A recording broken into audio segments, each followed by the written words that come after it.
தமிழ் சினிமாவில் புரட்சி தலைவர் எம்ஜிஆர், சிவாஜி இருவரும் பயணித்த காலகட்டம் மிக அற்புதமான பொற்காலம்.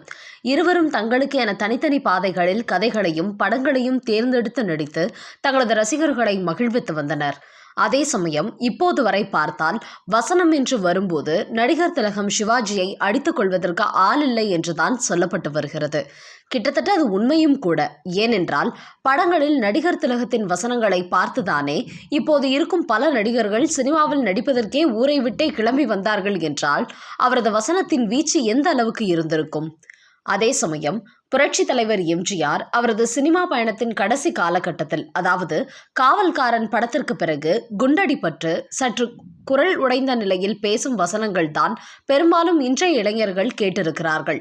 பல பேர் எம்ஜிஆரின் குரலை மிமிக்ரி செய்வது கூட அவருக்கு குண்டடிப்பட்டு அதன் பிறகு அவர் பேச ஆரம்பித்த குரலை தான்.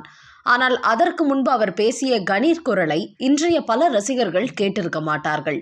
அதை யாராலும் மிமிக்ரி பண்ணவே முடியாது. ஒவ்வொரு வார்த்தை சுத்தமாக கணீர் கணீர் என ஒலிக்கும். அந்த குரலை கேட்டுக்கொண்டே இருக்கலாம்.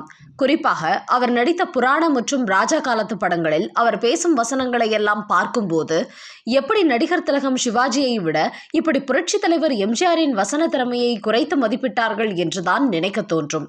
அப்படி ஒரு சம்பவத்தையும் எம்ஜிஆர் நிகழ்த்தி காட்டினார்.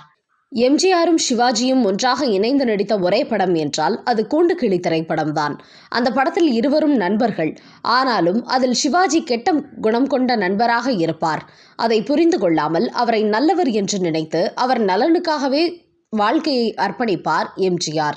இந்த படத்தில் ஜீவா என்கிற கதாபாத்திரத்தில் சிவாஜி நடித்திருப்பார். அவரை பற்றி எம்ஜிஆர் பேசும் ஒரு வசனத்தை இப்போது இருப்பவர்கள் கேட்டால் பிரமித்து போய்விடுவார்கள். அவ்வளவு ஏன், அப்போது அந்த படப்பிடிப்பு தளத்திலேயே எம்ஜிஆர் பேசிய வசனத்தை கேட்ட சிவாஜியே பிரமித்துதான் போய்விட்டார். சிவாஜியை பார்த்து எம்ஜிஆர் பேசும்போது, ஜீவா ஜீவா, என் ஜீவாவா இது? நினைவு தெரிந்த நாள் முதல் உன் உடம்பில் உயிராய், உள்ளத்தின் எதிரொலியாய், கண்ணின் மணியாய், கருத்தில் உருவமாய் இருந்த என் ஜீவாவா? இருளை ஊடுருவிச் செல்லும் மின்னலைப் போல உன் குரல் என் இதயத்தை ஊடுருவிச் செல்கிறதே ஜீவா. உதட்டால் அல்ல, உள்ளத்தால் பேசும் உன் பேச்சு உறங்கி கிடந்த என் உணர்ச்சியை தூண்டி எத்தனையோ ஆண்டுகளுக்கு முன்னால் இழுத்துச் செல்கிறதே ஜீவா. காலம் நமது நட்பை பிரித்தாலும் அந்த காலத்தால் வளர்க்கப்பட்ட தாடியும் மீசையும் உன் கள்ளம் கபடமற்ற முகத்தை என் கண்ணுக்கு தெரியாமல் ஒரு கணம் மறைத்தாலும் நினைத்ததை செய்து முடிக்கும் உன் நெஞ்சை எதற்கும் அசைந்து கொடுக்காத உன் அகத்தை பளிங்கு போல் எடுத்து காட்டுகிறதே ஜீவா. ஜீவா, எங்கிருந்தாய்? இந்த நேரத்தில் ஏன் வந்தாய்? இந்த கோலத்தில்? ஐயோ! வற்றாத ஜீவ நதியான உன் வாழ்க்கை பாதையில் சந்தித்து வசந்த கீதம் பாட வேண்டிய நான் மரண பாதையிலே சந்தித்து மயான கீதமாக பாட வேண்டுமா ஜீவா? ஜீவா ஜீவா என்று இந்த மிக நீண்ட உணர்ச்சிகரமான வசனத்தை ஒரே டேக்கிலேயே பேசி ஓகே செய்திருப்பார் எம்ஜிஆர். கிட்டத்தட்ட சிவாஜி கணேசன் பராசக்தி படத்தில் நீதிமன்றத்தில் இடைநிறுத்தம் இல்லாமல் தொடர்ந்து பேசும் வசனத்திற்கு ஈடானதுதான் இந்த காட்சியும். பொதுவாகவே குதுப் மினார் மற்றும் தாஜ்மஹால் இரண்டையும் காட்டி இதில் எது உயரமானது என்று கேட்டால் பார்ப்பவர்கள் அனைவரும் குதுப் மினார் தான் உயரம் என்று உடனே சொல்லிவிடுவார்கள். ஏனென்றால் பார்ப்பதற்கு ஒற்றை தூண் போல உயரமாக இருக்கும். ஆனால் உண்மையில் தாஜ்மஹால் தான் குதுப் மினாரை விட உயரமான கட்டிடம். அதே சமயம் அது மிக அகலமாக கட்டப்பட்டிருப்பதால் பார்ப்பதற்கு அது உயரம் குறைந்த கட்டிடம் போல தோன்றும்.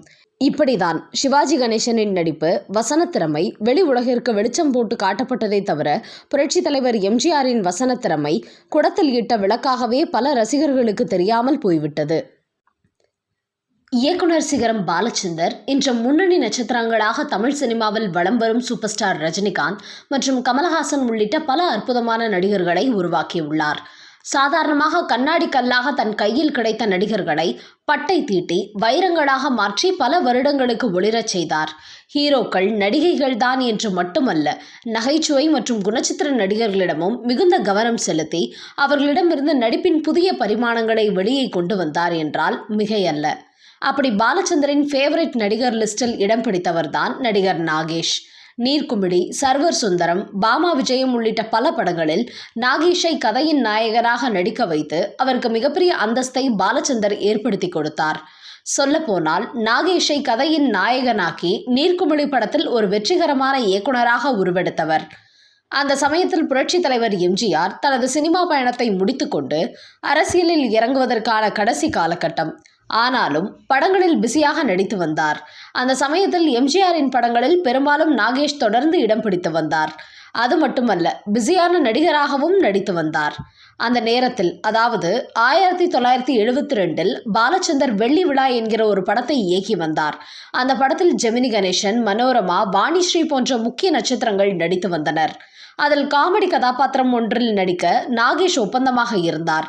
படப்பிடிப்பு துவங்கிய அன்று இயக்குனர் பாலச்சந்தர், நாயகன், நாயகி உள்ளிட்ட பலரும் படப்பிடிப்புக்கு வந்துவிட்டனர்.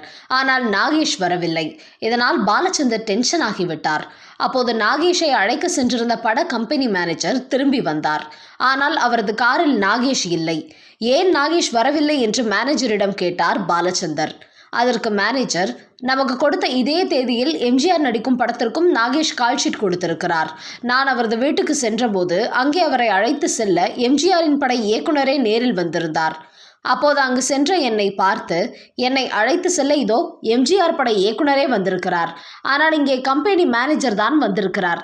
இப்போது நான் யாருடன் செல்ல வேண்டும் என நீயே சொல்லு என்று சற்றே கிண்டலாக கேட்டதுடன், பதிலுக்கு கூட காத்திராமல் எம்ஜிஆர் பட இயக்குனருடன் காரில் ஏறி அந்த படப்பிடிப்புக்கு சென்று விட்டார் நாகேஷ் என்று மேனேஜர் கூறினார். இப்படி நாகேஷ் சொன்ன தகவலை மேனேஜர் மூலமாக கேட்டதும், அப்படியானால் டைரக்டரான என்னையே நேரில் வந்து அழைக்க வேண்டும் என சொல்கிறானா அவன்?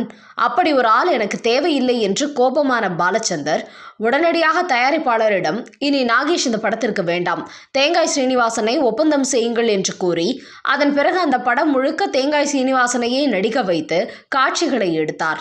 அந்த படம் தேங்காய் சீனிவாசனுக்கும் நல்ல பெயரை பெற்று தந்தது.